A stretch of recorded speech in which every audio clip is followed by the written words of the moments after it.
Le bureau régional multisectoriel de l'UNESCO pour l'Afrique de l'Ouest, Sahel, et ses partenaires ont lancé en mars 2021 l'initiative panafricaine pour la transformation digitale de l'enseignement et la formation technique et professionnelle, EFTP, et les systèmes de développement des compétences en Afrique pour mener les réflexions sur la mise sur pied d'un mécanisme efficace d'accompagnement des pays.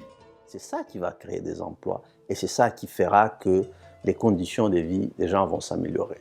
Maintenant, au cœur de cette transformation structurelle, il y a les systèmes d'enseignement et de formation technique et professionnelle. Et nous l'avons vu après la crise, pendant la crise et après la crise de la Covid, les technologies de l'information et de la communication sont très importantes. La digitalisation donc de ce système d'enseignement technique et professionnel devient très importante pour accompagner la transformation structurelle des économies africaines.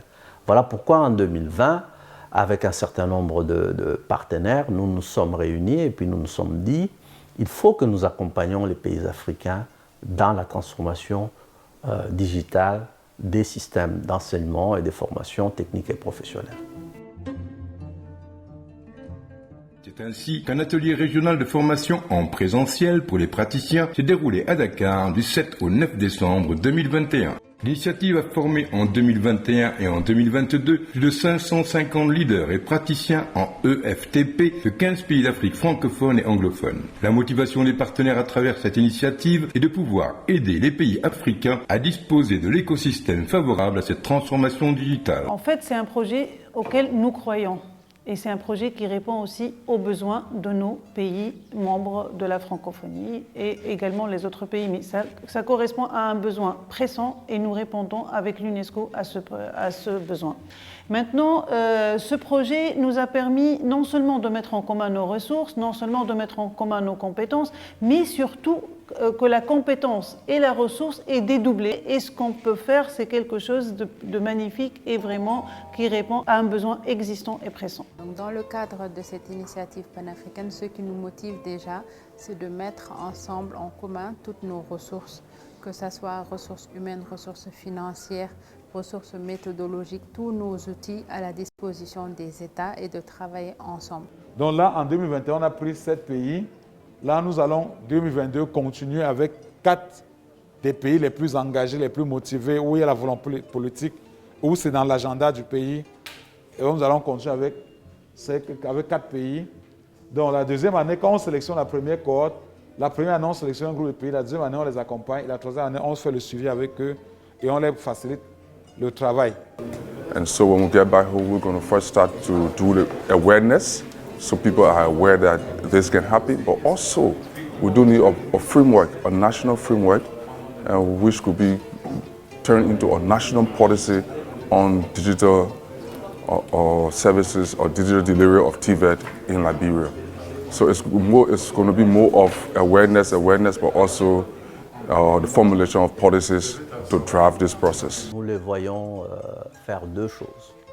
La première, c'est qu'ils puissent créer un réseau entre eux pour des échanges de bonnes pratiques, des choses à éviter, pour s'épauler dans leur marche vers la digitalisation de ces systèmes d'enseignement et de formation technique et professionnelle. Voilà la première chose que nous leur avons recommandé, parce que c'est une chose de se retrouver pendant une semaine, 2 semaines, être formé, mais il faut maintenir le rythme. Et les uns et les autres, quand ils retournent dans leur pays, en essayant de faire en pratique ce qu'ils auront appris, auront sûrement des écueils. Et en ce sens-là, s'ils ont un réseau qui leur permet d'échanger les bonnes pratiques, ça permettra à tout le monde d'avancer de manière plus effective.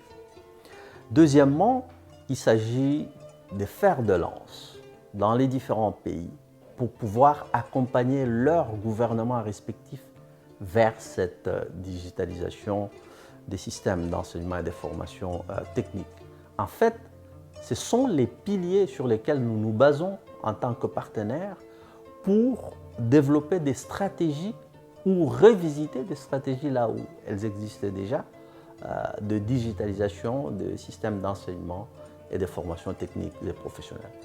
Voilà les deux rôles essentiel que nous pensons qu'ils puissent jouer lorsqu'ils retournent dans leur pays.